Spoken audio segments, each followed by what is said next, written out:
The topic going to be? Hey, everybody. Welcome. The topic is, as you can see, Raiders Las Vegas true finish date, The topic November gonna be? 30th. Hey, everybody. November 31st, excuse me. November 31st, 2020, per docs. Why won't Don Webb say so? Right? And here's why I point to that. And I point to this, and I'm welcoming and here with colleague Joseph Amanduras. How you doing, Joseph? I'm good, thank you. Cool. And let's take a closer look at what I'm talking about. And this is from the July 16th Las Vegas Stadium Authority meeting just completed last week. And it reads as follows. The project schedule was generally unchanged during the current reporting period. Substantial completion is anticipated on July 31st, 2020. Project closeout was extended from October 31st, 2020 to November 31st, 2020 in February, and was unchanged in June. Respecting the uncertainty inherent to the COVID-19 crisis, the stadium's opening event, Garth Brooks, remains scheduled for August 22nd, 2020. The opening preseason game between the Las Vegas Raiders and the Arizona Cardinals is scheduled for August 27th, 2020. UNLV's first home game is scheduled for August 29th, 2020. And the first official NFL game between the Las Vegas Raiders and New Orleans Saints is scheduled for September 21st, 2020.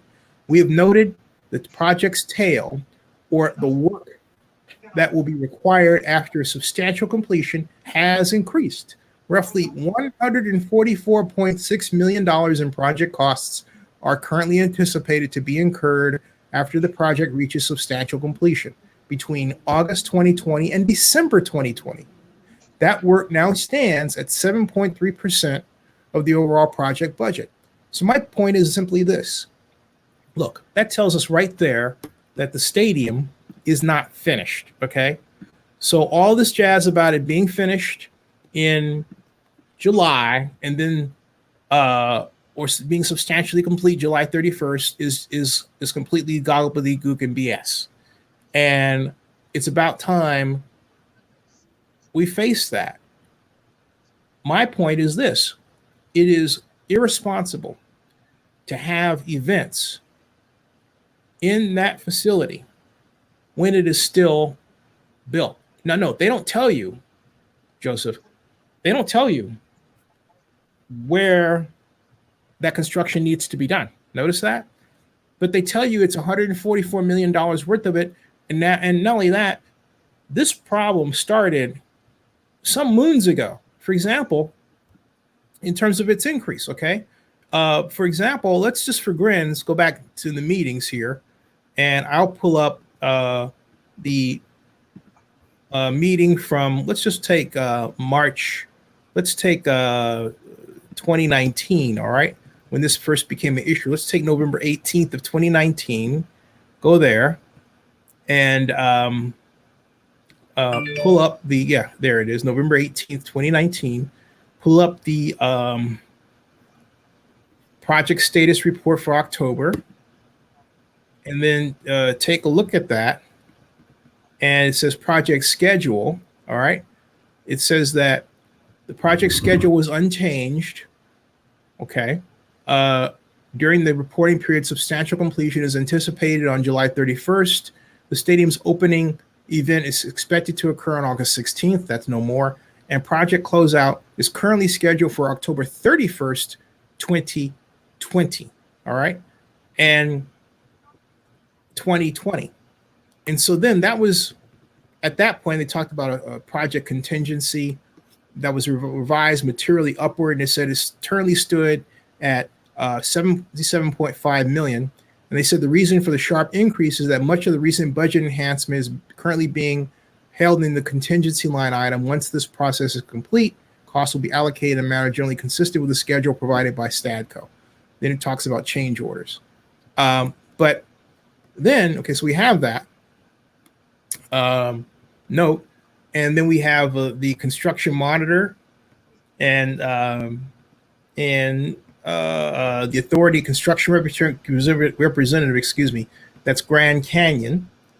And Grand Canyon had gotten into a little trouble here. Grand Canyon said in its prior report, it noted that it received an updated project schedule on September 23rd, 2019, It said that adjustments have been made to that schedule to reflect the current completion of delayed work and ongoing sequencing modification due in part to overstressing of the structural members during the current cable net roof installation.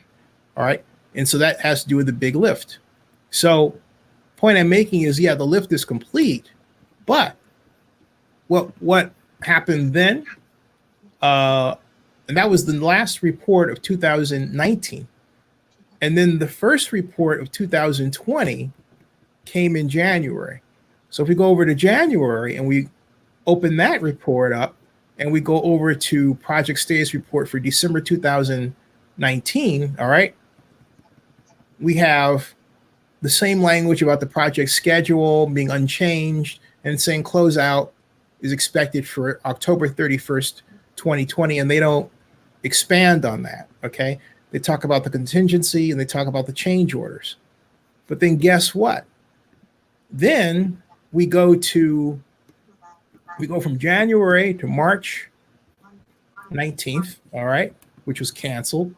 And then, but we have what's called the project status report from January 2020. And it reads as that, and this is when everything got weird, all right? This is when everything got weird. It said the project schedule was generally unchanged during the current reporting period. Substantial completion is anticipated on July 31st, 2020, and project closeout is scheduled for October 31st, 2020. The date of the stadium's opening event had been, this is the language they're using, had been reported as August 16th, 2020, and is now reported as not yet defined. The change is intended to reflect flexibility as stadium event programming shifts from theoretical to actual. Okay, that was just as that was from January 2020 for the project status report. That was March 19th. So then we go to March 21st, and March 21st we go down. We look at the project status report for April. All right, I skipped over March, but April. All right. And this is when things get even more interesting. It reads this way. The project schedule was generally unchanged during the current reporting period. Substantial completion is anticipated on July 31st, 2020, and project closeout is scheduled for October 31st, 2020. The date of the stadium's opening event had been reported as August 16th, 2020, and is now reported as not yet defined. This change is intended to reflect flexibility as stadium event programming shifts from theoretical to actual. Stadco, in other words, hey, can we do this? Maybe we can or cannot. Can we host Garth Brooks? We're not sure. Stanco, as well as the construction monitor, Jones Lang LaSalle, and the authority construction representative, Grand Canyon Development Partners, has all acknowledged the inherent project risks created by the COVID-19 crisis. In other words, Houston, we have a problem.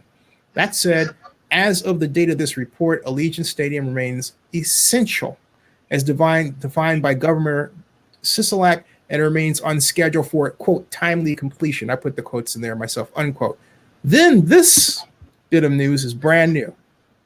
What I'm about to read to you has appeared for the first time in this report and has then appeared in reports after it. We have noticed that the project's tail, or the work that will be required after substantial completion, has increased. Roughly, get this, Joseph, $110.6 million in project costs are currently anticipated to be incurred after the project reaches substantial completion, i.e. between August 2020 and December 2020. The volume of post-completion work is 24% higher than the amount expected in January 2020 and 76% higher than the amount expected when the project budget was initially approved May of 2018. It increased from 3.5% to 5.6% of the overall project budget. And so where is it today now, boys and girls? It is at 7.3% of the project budget. This thing's going up. All right, it's going up. Yes, sir. So I have a question. You worked in city government as well as I did. You know they have to do an RFP, and systematically there's always change orders. Do you think they did not account for that? Because we only knew looking into this, and maybe you knew this right away, That's not the number it's going to be. You and I both know that. We both knew it was going to be a lot more than was anticipated. Now, do you think Mark even had an inkling of that, or his business partners? You got to suspect that they did, right? No, I think that they are running a bucking bronco, and I think that they're a kite and a hurricane, twisting. And I think what happened. RFP, just for those who are listening, is the request for proposal to do the bidding on the stadium, in case anybody doesn't know. Here's what I think happened, because notice all these changes started after the coronavirus, right? I think what happened was they started getting heat about infecting people. They, in one staff report, in one project report 4 months ago, they admitted that they had to actually take off or not do large projects to basically reduce social distancing. I mean, large projects within the stadium itself. Well, what large projects? That was never defined. So what I believe is happening is, as they move forward and complete various aspects of the stadium, they're discovering, because they didn't have person power here or there, vast areas undone, and also maybe not properly done. Okay. And so that how else to explain a tail budget, as to use their vernacular, that keeps going up? I mean, it went from 110 million to 144 million. In other words, they added $44 million over this from the last meeting to this meeting. Do you realize that? They added $44 million. Okay. And I'll bet your credits Navy Beans is just going to keep going up. So if it's at 7.3% of the project budget, and it was at 5.6% before, right? It's headed to 10%. It's headed to 10%. So basically, you're going to open the stadium with 10% of it uncompleted. And that's what they're headed toward. And Mitch Akers of the Review Journal had alluded to a problem when he wrote, "The stadium is not substantially completed." And I thought it was interestingly but welcomingly odd for him, of all people, to put that out there. I thought it was great. And I noticed Rich Villoda has stopped, for the most part, on Twitter saying much about it. But hey, look, my point is, I point to the Review Journal because the Review Journal has been the Raiders' paid shill to pump out propaganda about the project. Now, to piggyback on that comment too, if a couple weeks ago on Twitter, Vinny Bonsignor from the Review Journal had he's paid by the Raiders. Yes, but you know what I mean. He through the Review Journal Webb tech.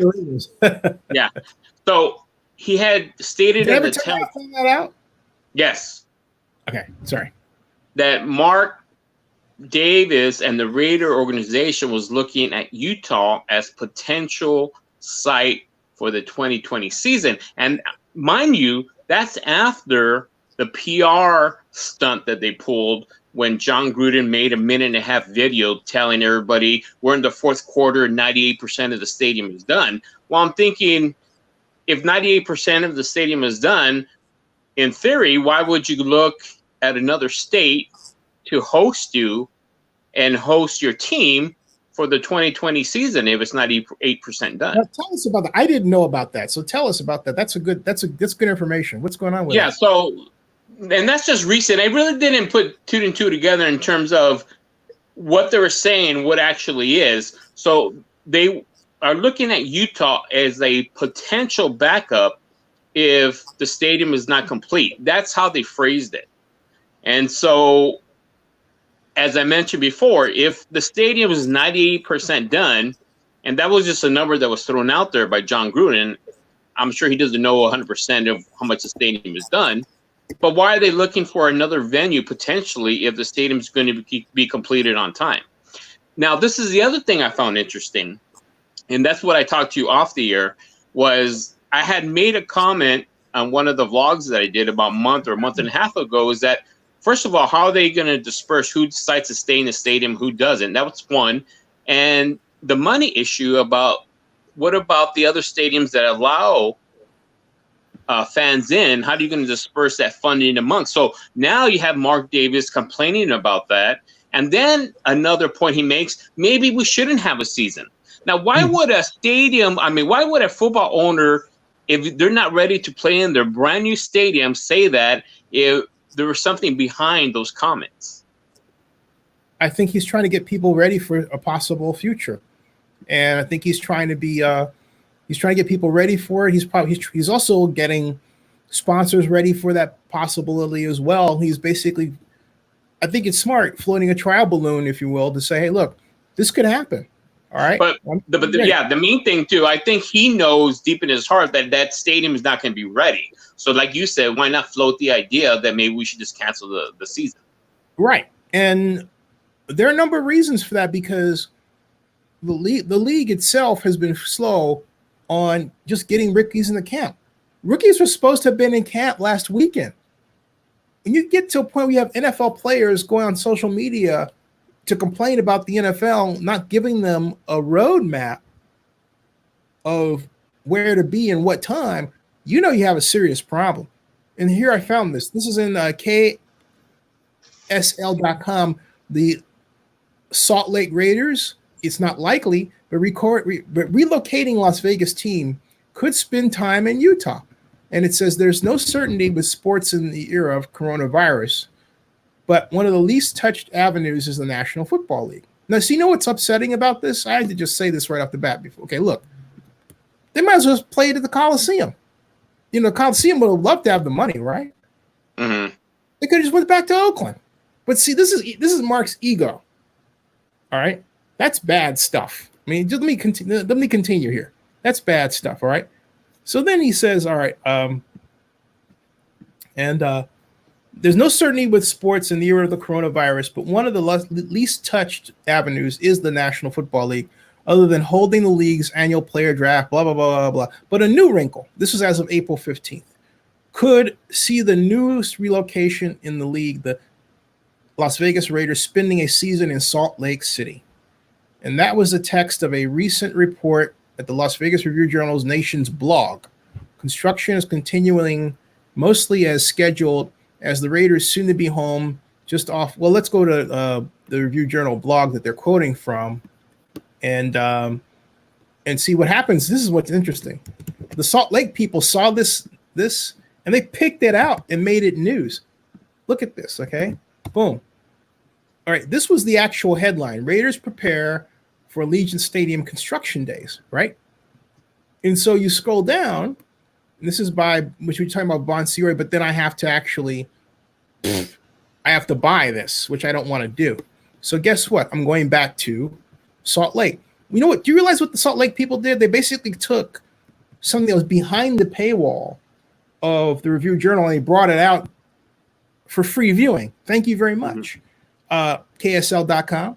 KSL.com, Sean Walker then writes, he says, construction is continuing mostly as scheduled, but if it slows down due to the COVID-19 pandemic, a significant possibility, according to several economic projections, the Raiders could find themselves searching for a temporary home outside Sin City. Before signing its final one-year lease with the Oakland Coliseum, the Bay Area's second NFL team even contacted the cities of Salt Lake City, Phoenix, and San Diego about a temporary relocation. Salt Lake City is the furthest destination, but the only one without an NFL team in its history. The market, which would presumably host at Rice-Eccles Stadium on the campus of the University of Utah, has seen several startup football leagues come and go, most recently the Salt Lake Stallions of the Alliance of American Football. And there's the Gorilla, and I think he passed on, sadly. Utah is also a market for the Raiders will hope to tap, blah, blah, blah, blah.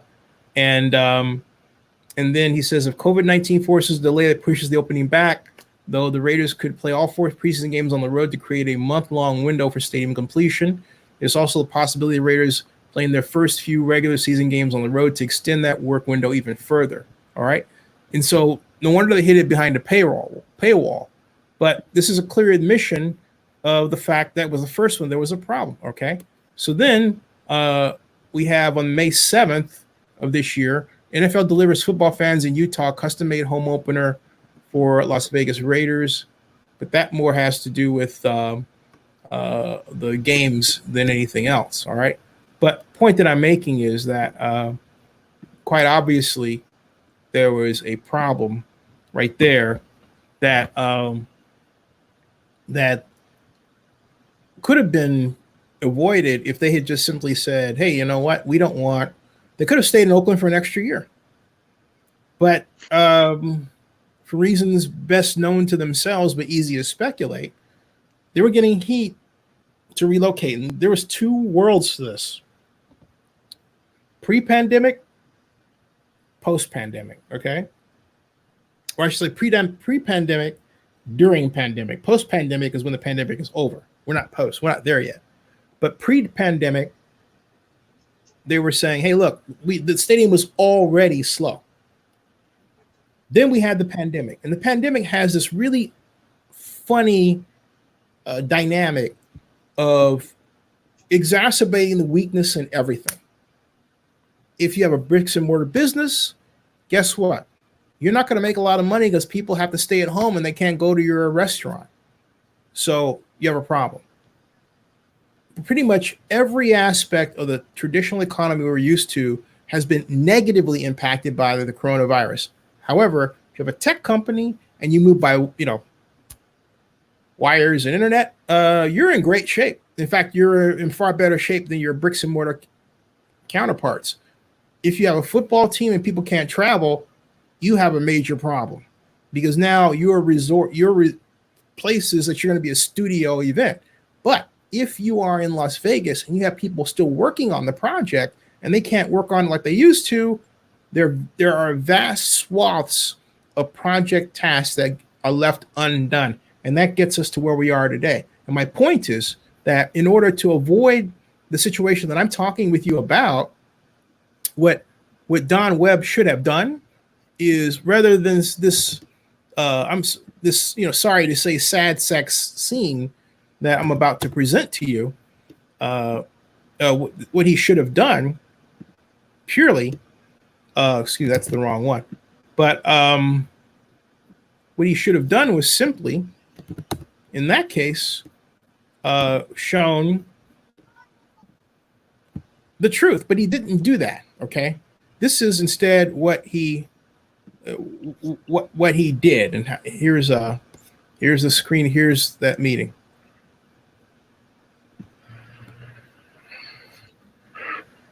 This is, and here they're installing the glass case that surrounds the base of the torch. And that's Don Webb talking. $1 billion view, or probably more like $5 billion view, that all of the networks are surely going to go to commercial. The concession stands are equipped. The suites are furnished.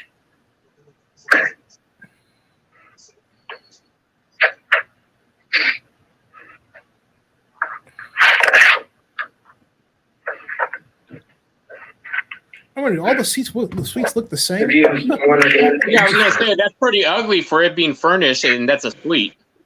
It looks bland, man. It really looks bland. I mean, and the stadium that we envisioned and showed you renderings of less than 3 years ago is nearly completed.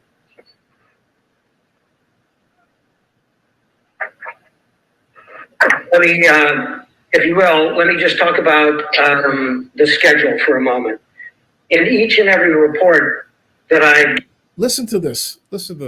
given to this board, I've stated with confidence that we would meet the goal of substantial construction completion on July 31st, 2020.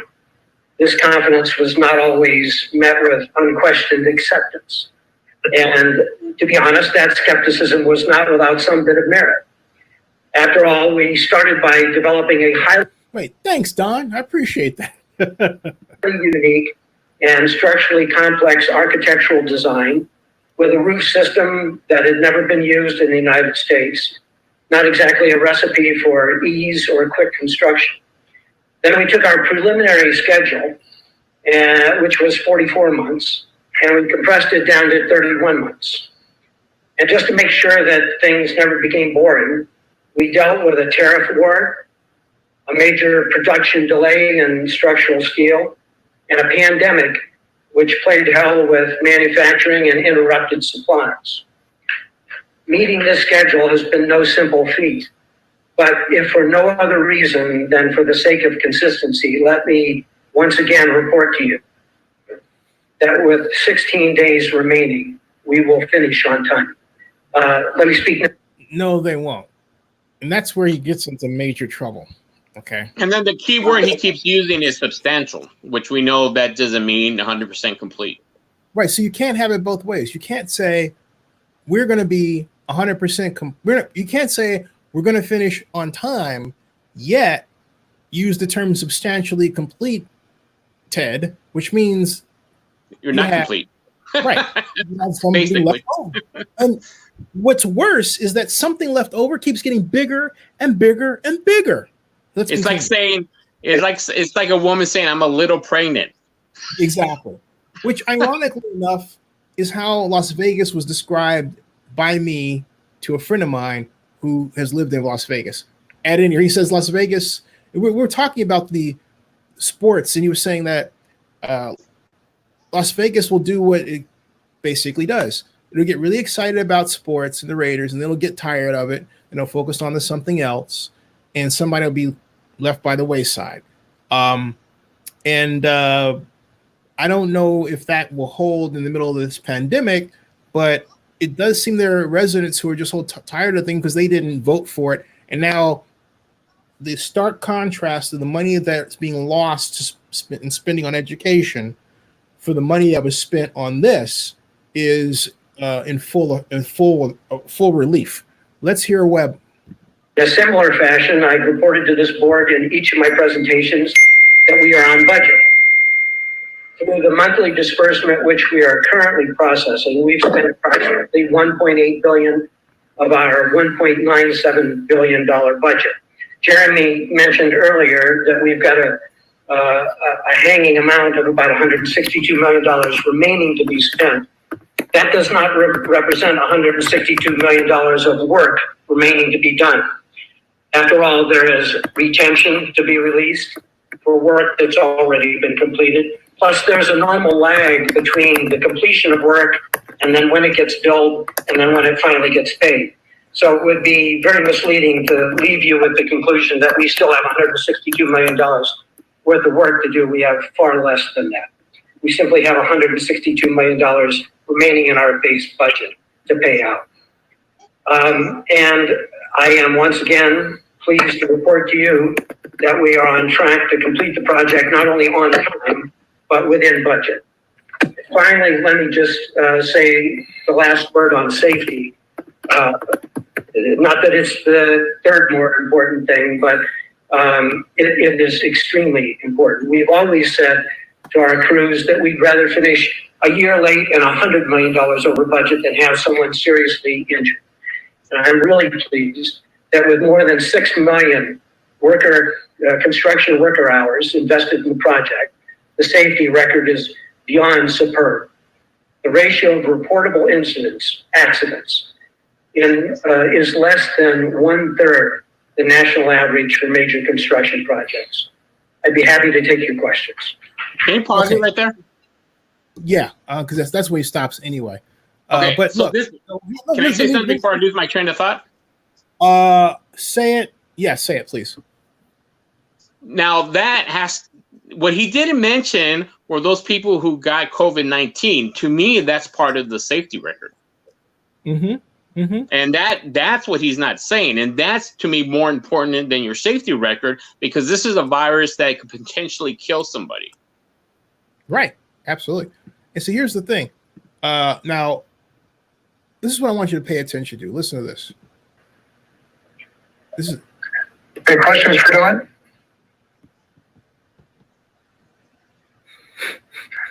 I just, again, want to say congratulations, Don. That's sad, okay? There's just no two ways about it. That's just sad. Been a pretty remarkable 4 years, and getting to this point and being on time and I get how on budget works. When as you kind of change the budget, you can stay on budget. Right. See, that's exactly the point. See, that's honest. Steve Bill, that's honest. You change the budget, you can see. Listen to that. I want everybody to pay attention to that line. Listen to this. Listen to this. Okay. Listen to this. I want you to pay attention to that line. Listen. It's been a pretty remarkable 4 years, and getting to this point and being on time, and I get how on budget works. When as you kind of change the budget, you can stay on budget. Right. I mean, as we enhance the project and we spend more of our money and none of your money. That is completely true. Yeah. But that's my point. And see that they've been doing that, and not only that, they did that with the schedule. It's like, hey, let's move it. Oh, we're on time. We moved it back. Oh, we're on time. We moved the schedule back. Oh, we're on time. We moved the budget. Okay. Because he thinks people are stupid and they're not going to call him on it. Exactly. But you know what? A lot of people act like they are stupid because, they get on these forums and they say, it's on time, it's on time, it's on time. Why? Well, because they say so. Well, did people just forget how to read? I mean, the level of anti-intellect that fans have brought to this is appalling. Appalling. And these are people who spent, I believe they spend in some cases, ticket money to get PSLs. So you're going to walk into a stadium that you now have been informed is 7.3% not complete. You don't know where, but there is a document that says that there's additional tail end work to be done between July 31st, which is really August, and December. Okay? That's a huge chunk. And here's the kicker, folks. It's gotten bigger over the past 3 months, Joseph.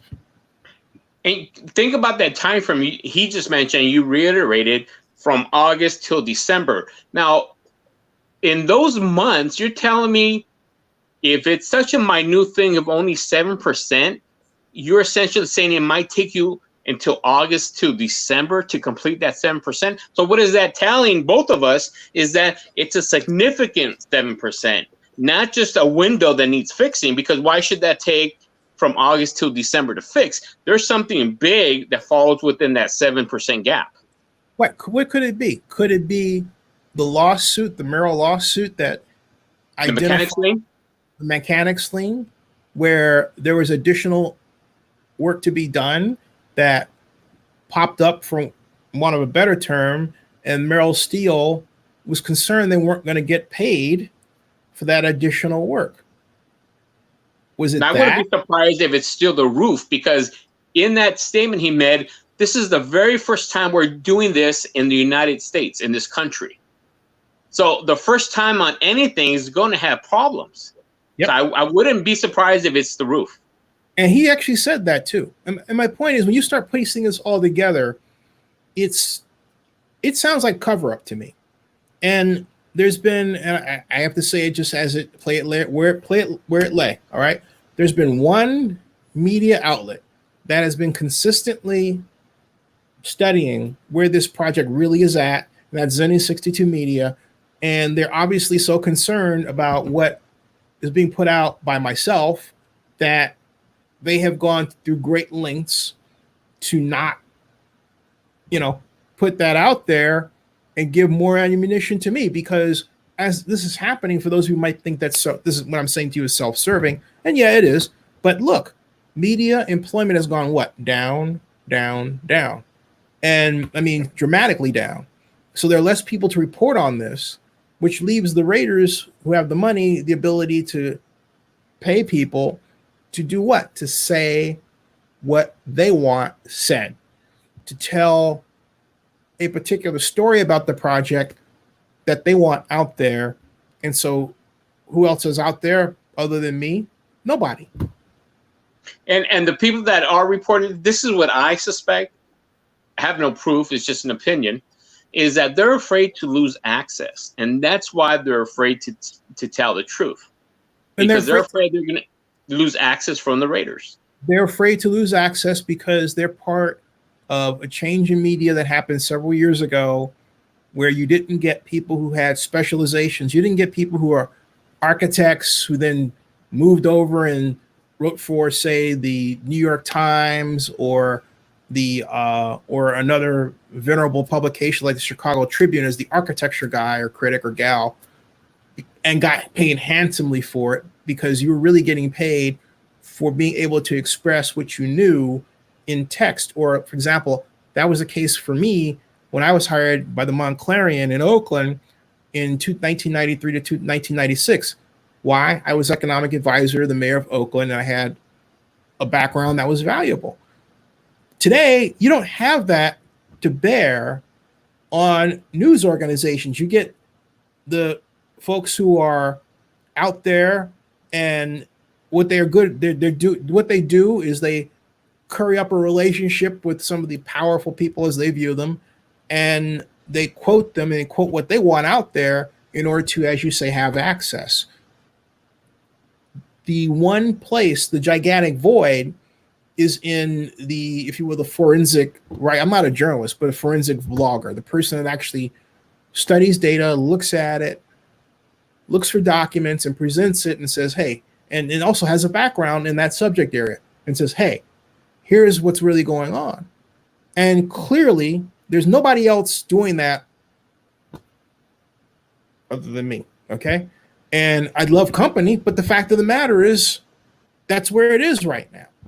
And if anybody looks at the documents, anyone has experience in this, they'll admit that. But what you have a surrounding is you have people who work in the bond markets who don't want to have their name out there because they want to have Clark County as a client in the future. So they're not going to say exactly what's going on the record, but they will tell you behind the scenes that hey, there's a problem in terms of the stadium tax, right? And being too low, okay? But then they'll say to you, it's okay. And I had one guy, a good friend of mine who's been in investment banking for a long, long time, going back to Cal. Good friend of mine said to me, never drop his name, but you know what? It's backed by the taxpayer. In other words, it's okay. That's what he said. Point being, hey, you know what? Okay, they're not taking enough money. It doesn't matter. The way they designed it, the taxpayer hand gets it, which is why it's called the general obligation bond. And I write that and I say that to some Raider fans out there, and they say, oh, he's making up lies and all this stuff. And I'm saying, well, gee, obviously you don't know anything. All right. Well, and they don't want to know, and that's the problem. It is. I had one guy got upset. I happened to see this because I seldom look at what's written about me on Facebook. I don't care.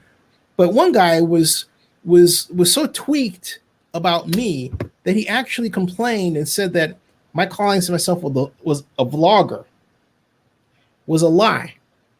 In other words, he'd never heard, rather than say, honestly, he didn't know what the vlogger meant, which is video blogger, he said that I was lying. So you know what the admin did? The admin deleted his comment because the admin knows. The admin knows what a vlogger is. I mean, that's how crazy this stuff is, okay? I mean, it's just how wacko this stuff is. And they get upset. I mean, why? I don't know. I don't know what charge they're getting out of all this. But hey, spell my name right. I'm gonna keep reporting it. I'm sorry, Joseph. What were you saying? No, I mean, I think you said everything perfectly. I mean, it's just what I was saying is that people just don't want to know. You know, it's almost like ignorance is bliss, and they want to live in the bliss. They don't want to. They don't want to deal with anything. I mean, I see that even just walking around. People know there's a virus and a virus that could kill them. Don't tell me wear a mask. No mask. And this is what I've always said, even with the mask. It's been politicized so much, right, that all of a sudden that mask is hindering on everybody's constitutional rights. Well, when you read a sign, as I mentioned to you before, and that sign says no shoes, no shirt, no service, right. Where were people screaming about their constitutional rights? Or not only that, you know how stupid it is, how people can be brainwashed by media is no one has anything against social distancing. Have you noticed that? No one has said, well, gee, maybe I don't want to social distance. Maybe I want to move closer and get to know somebody or something like that. Nobody No one has said that. It's really interesting. It's like, oh, but mask wearing, oh, that's a big deal. Because why? Because the president started it. Now, what if the president had said, hey, I don't want a social distance. I want to have everybody closed in. He did actually say that, right? And at one point, we was having that Tulsa rally where it got all those people infected, including Herman Cain. But he stopped that now. Now he says that, what was it? Oh, mask wearing is patriotic, and there's nobody more patriotic than him. Oh, of course. Yeah, of course. Yeah, because in January, when they told him about this, he ignored it. Yeah. Oh, it's no problem. And see, some of the same people are around this project. And it's absolutely, it's sad. I mean, there's no other way to put it than it's sad. But as I said the other day, last week, instant karma is going to get you, slap you right in the face. You cannot handle a project like this. What they should have done is just taken the Oakland lease extension, remained in Oakland for another year, and then in 2001, they would have been able to ride out the pandemic. And in 2001, then come back in, right? But as it is right now, the Raiders are in some trouble because they are in a position where, and the worst position is a lot of events that stadium is supposed to have isn't going to have. And that was money that was needed to make sure that stadium penciled out. And so the future of that stadium, the financial future, is really, really in question. And yet, you look at the stadium authority meetings right here, all right, and they don't talk about them at all. This is sorry. Okay, I mean, absolutely sorry. You've got, I'll go back to, like, I think it was Ken Evans, who's one of the board members, was trying to, basically find some argument. Listen to this. That happened. Mr. Chairman, that is the balance of my staff report. I would certainly welcome the opportunity to answer any questions that you or the balance of the board may have. Thank you, Jeremy. Any questions from the board? Yeah. Go ahead. No, go ahead. After you. Thank you, Ken. Jeremy, help me get your head around COVID, revenue stream, reserve. Bill Hornbuckle is the only guy that asks good questions. He is the head of MGM Resorts. He has been a mensch from day one. I say that personally and professionally. He and his secretary are awesome people. Listen to this. Timing. What's your thinking? Sure. Mr. Hornbuckle, we can send you a schedule that will have our projection going forward. Right now, we believe that in fiscal 2021, let me take one step back. Right now, for fiscal 2020, there's been sufficient revenue that has been generated to be able to make sure that we make the Stadium Authority Board can make all necessary payments on the stadium bonds as they currently exist. In fiscal 2021, we've done projections. We do expect that revenues are going to come in under expectations. We provided those projections at the last Stadium Authority Board meeting, and I'm happy to resubmit those if you'd like to take a closer look. We do have every expectation that the Stadium Authority Board will need to access the reserve funds in FY 2021 as a result of the fact that road revenue is going to come in substantially under expectations.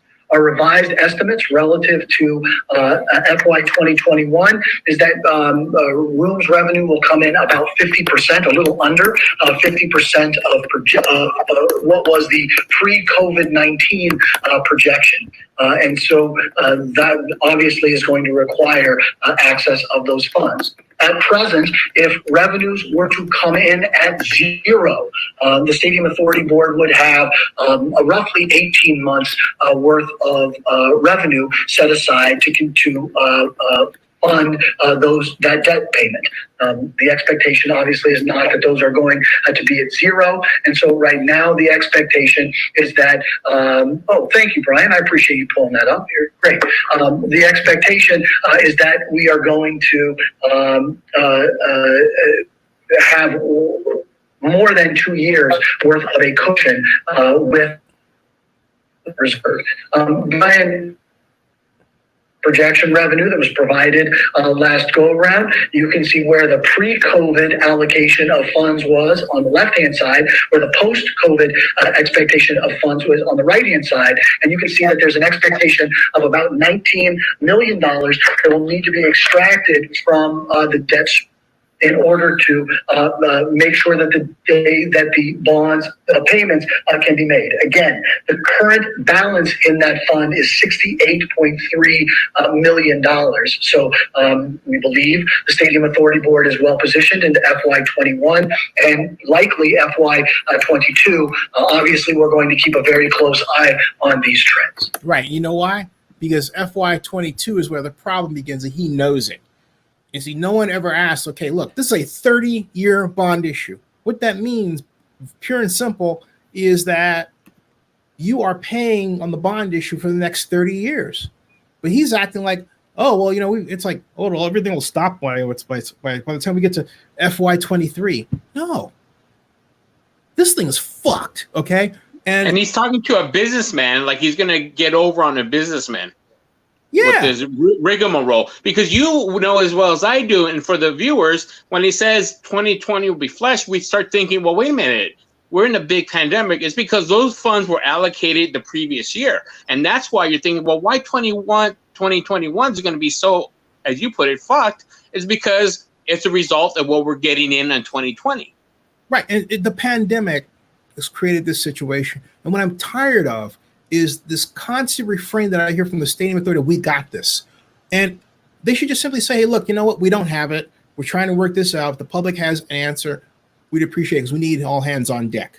That's honest, okay? Because it's clearly the reality. The reality is they need all hands on deck. They're not asking for it. And the situation is not getting any better. They took in just over $200,000 in stadium revenue for 2 months, April and May. I don't know what June is going to look like, but when you look at April and May, you're looking at $124,000 for April, and then I think in May it's $113,000. That's after taking in north of $4 million the previous months each month. That's crazy. That's almost to zero. So when he says we'll drop to zero, I'm thinking, dude, you're kind of already there, aren't you? To watch that meeting was just. Thank you. Listen, Jeremy, and then listen to this. This is from Ken Evans. Listen to this. They add a little bit to that. We think about the number. That's not Ken Evans. That's Stephen Hill. He's a great guy who heads the Stadium Authority. Listen to this. Of years of reserve in terms of the average payment that we'd have to make over 30 years, and that payment ramps up over time, over that 30-year period. Steve is the only person, if you think about the stuff that he's saying, first of all, he talked about the fact that the budget, you kind of move the goalposts. He was telling the truth. And then with respect to the stadium issue, and what you're seeing here, he talked about the fact this is a 30-year bond issue. This is why I like Steve. Steve knows, and he also knows that I know what the problem is. So he doesn't want to be seen as part of this charade. That's why I think Steve Hill is awesome, and I will always sing his praises. Always. Listen to this. The average payment is about $45 million. We're obviously on the early side of that. So our payment this year is just a little bit less than $35 million. And it'll creep up each year. We've got $68 million set aside. So while in the way the law is written, the way the structure of this is received, it would take $90 million to have what we call 2 years of debt service reserve. And see what he did right there is, okay, the debt service reserve was supposed to be at $90 million. It's only at $68 million. Was at $56 million before that. It's always been underfunded, which in of itself was a crisis that the media, ignore it again. And when I brought up, Richard Veloz says, there's no problem. And he has no idea what he's talking about. Right. Functionally, right now, we really have 2 years of debt service reserve set aside and with no revenue at all coming in. And what Brian and Jeremy have shown you here is the budget that was put together. It's about 40% of the room tax that we would have normally expected this year. I think Jeremy's current forecast for this year would be a little bit higher than that. And it's obviously hard to project over the next 12 months, but that's about what that is.